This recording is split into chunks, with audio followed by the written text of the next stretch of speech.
ఒత్తిడి పెరిగితే జీతం పెరగాల్సింది పోయి లైంగిక గుర్తింపే మారిపోతుందా? డెడ్లైన్లు, టార్గెట్లు ఎక్కువైతే మనుషులు గేలుగా మారిపోతారా? మలేషియాకు చెందిన ఓ మంత్రి చేసిన ఈ వ్యాఖ్యలు ఇప్పుడు సర్వత్రా విమర్శలకు దారితీస్తున్నాయి. సోషల్ మీడియాలో కూడా వ్యంగ్యాస్త్రాలకు, చర్చలకు కేంద్రంగా మారాయి.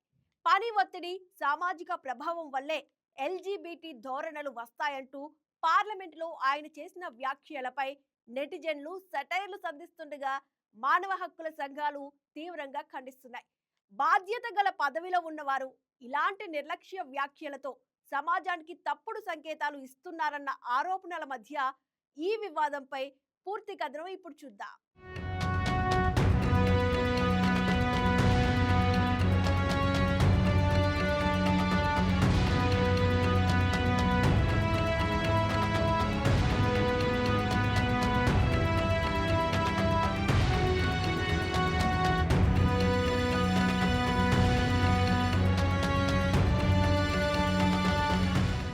ఉద్యోగంలో పని ఒత్తిడి, సామాజిక ప్రభావం వంటి కారణాల వల్ల ప్రజలు ఎల్జీబీటీ కమ్యూనిటీలో భాగస్వామ్యం అవుతున్నారంటూ మలేషియాకు చెందిన ఓ మంత్రి చేసిన వ్యాఖ్యలు తీవ్ర దుమారానికి దారితీశాయి. పార్లమెంట్లో రాతపూర్వకంగా ఇచ్చిన ఒక సమాధానంలో ఆయన ఈ వ్యాఖ్యలు చేయగా దీనిపై సొంత దేశంలోనే తీవ్ర విమర్శలు, వ్యంగ్యాస్త్రాలు వెల్లువెత్తుతున్నాయి.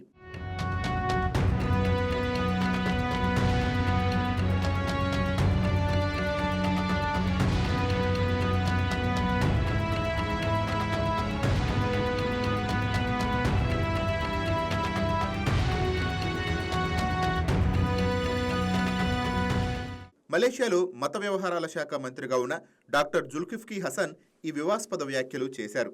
దేశంలో ఎల్జీబీటీ ధోరణులపై ప్రతిపక్ష ఇస్లామిక్ పార్టీకి చెందిన ఎంపీ సితి జైల అడిగిన ప్రశ్నకు ఆయన సమాధానం ఇచ్చారు.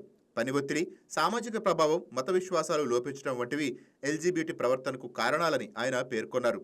మలేషియాలో స్వలింగ సంపర్కం చట్టవిరుద్ధమని 2022 నుంచి 25 మధ్య ఎల్జీబీటీ సంబంధిత కార్యకలాపాలపై 135 కేసులు నమోదు అయ్యాయని మంత్రి తెలిపారు.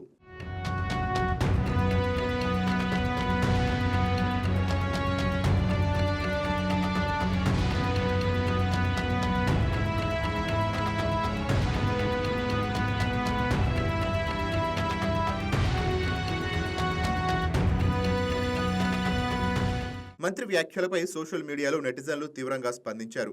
ఆయన ప్రకటనను ఎగతాళి చేస్తూ పోస్టులు పెడుతున్నారు. ఈ లెక్కన మా ఆఫీసులో ఉన్న వాళ్లంతా ఎప్పుడూ గేలుగా మారిపోవాలని ఒకరు కామెంట్ చేయగా, ఒత్తిడి, బైసెక్సువల్ రెండూ నాకు ఉన్నాయి, బహుశా మంత్రి చెప్పింది నిజమేనేమో అని మరో యూజర్ వ్యంగ్యంగా రాశారు.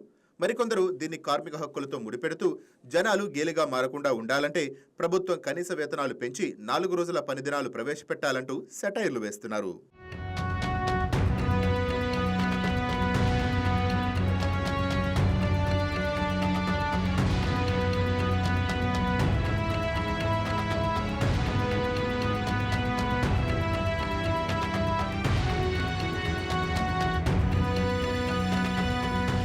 మరోవైపు మానవ హక్కుల సంఘాలు మంత్రి వ్యాఖ్యలను తప్పుడు సమాచారంగా కొట్టిపారేశాయి. లైంగిక గుర్తింపు అనేది ఒత్తిడి వల్ల వచ్చేది కాదని, అది మానవ సహజ సిద్ధమైందని ప్రపంచ ఆరోగ్య సంస్థ స్పష్టం చేసిందని జస్టిస్ ఫర్ సిస్టర్స్ అనే ఎల్జీబీటీ హక్కుల సంస్థ ప్రతినిధి తిలగా సులీతి రెహె గుర్తు చేశారు. మంత్రి వ్యాఖ్యలు ఎల్జీబీటీ వర్గాలను కించపరిచేలా ఉన్నాయని ఆయన తన ప్రకటనను వెనక్కి తీసుకోవాలని డిమాండ్ చేశారు.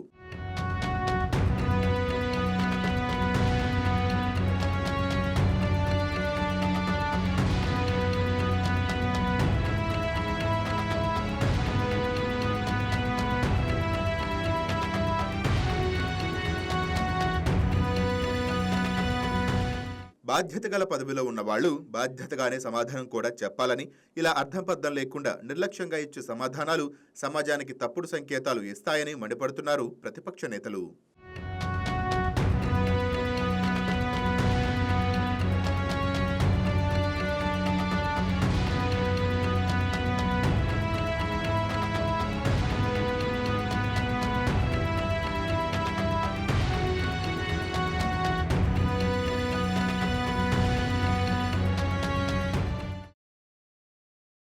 Please subscribe to YK TV Network. Please subscribe to YK TV. Please watch YK News.